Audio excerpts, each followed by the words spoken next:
नमस्कार, मैं चंदन कुमार सबका स्वागत करता हूं। आज बात करेंगे थर्ड पर्सन प्लूरल नंबर की, थर्ड पर्सन प्लूरल नंबर के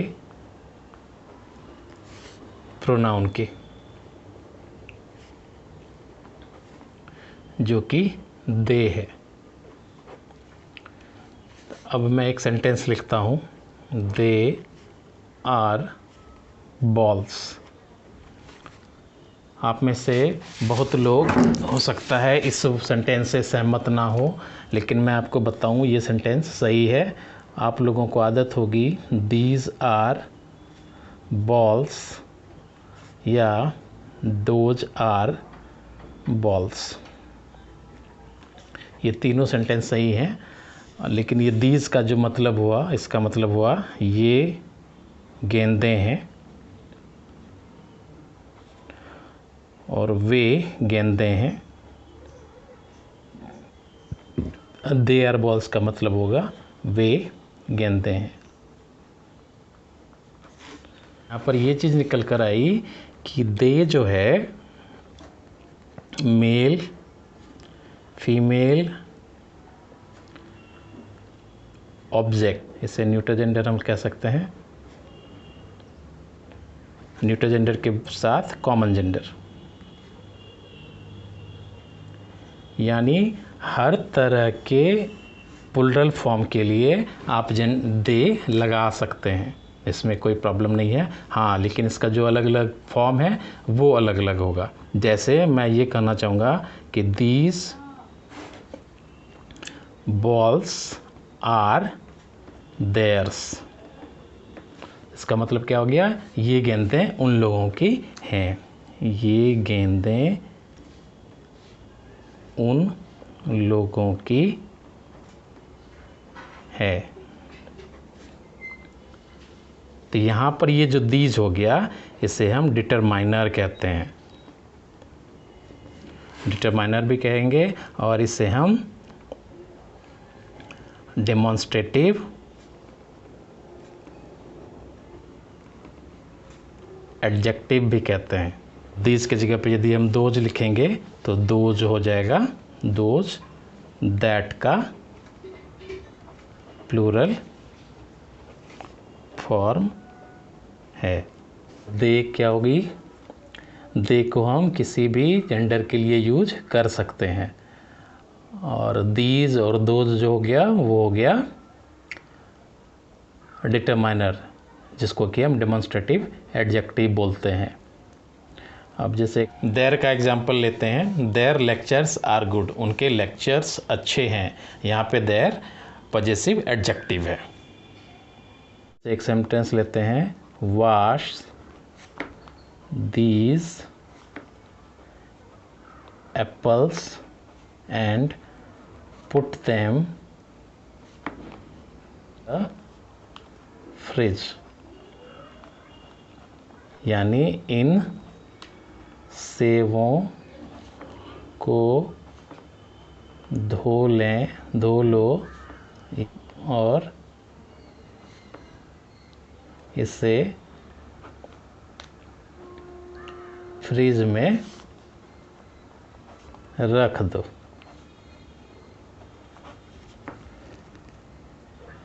तो यहाँ पर जो है देम जो आ गया, देम आ गया, देम हो गया दे का ऑब्जेक्टिव केस। देयर हो गया जो पिछले सेंटेंस में हुआ दे का पॉजेसिव एडजेक्टिव केस। देयर्स जो है ये हो गया दे का पॉजेसिव प्रोनाउन केस।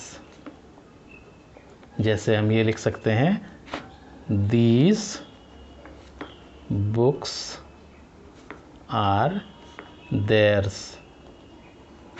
मतलब क्या हो गया? ये किताबें उन लोगों की है। These books are theirs। तो दे की, दैम की, देयर की और देयर्स की यूज हो गई। अब बात करेंगे दैम सेल्व्स की। ये कौन सा है? ये रिफ्लेक्सिव या एम्फेटिक दोनों केस में यूज होने वाला है। एग्जाम्पल लेते हैं। दे themselves कुक द फूड। इसका मतलब क्या हो गया? वे लोग अपना खाना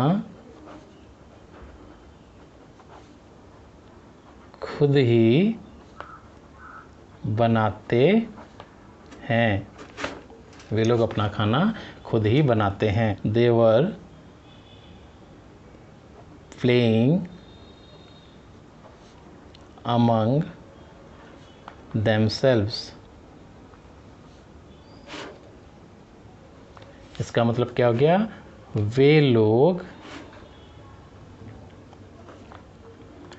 अपने ग्रुप में ही या आपस में ही खेल रहे थे। They were playing among themselves। तो यहाँ पर जो themselves है, ऊपर वाले के सेंटेंस में जो themselves है,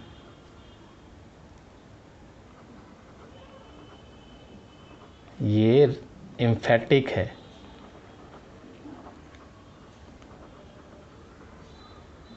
और यहाँ जो themselves है, ये रिफ्लेक्सिव है। तो दे का रूप देख लेते हैं। Nominative case they,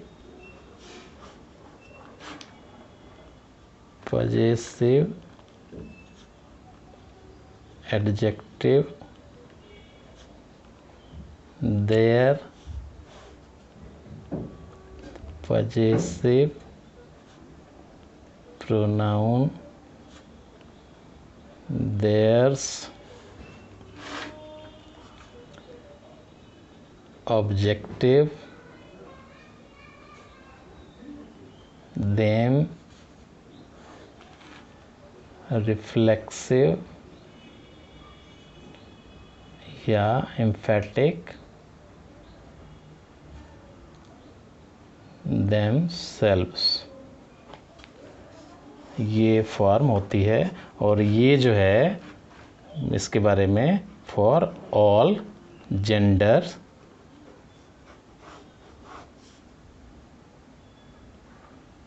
it is used.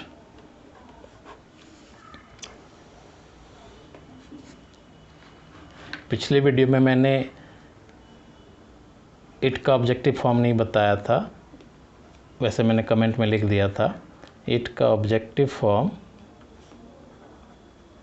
भी इट ही होता है।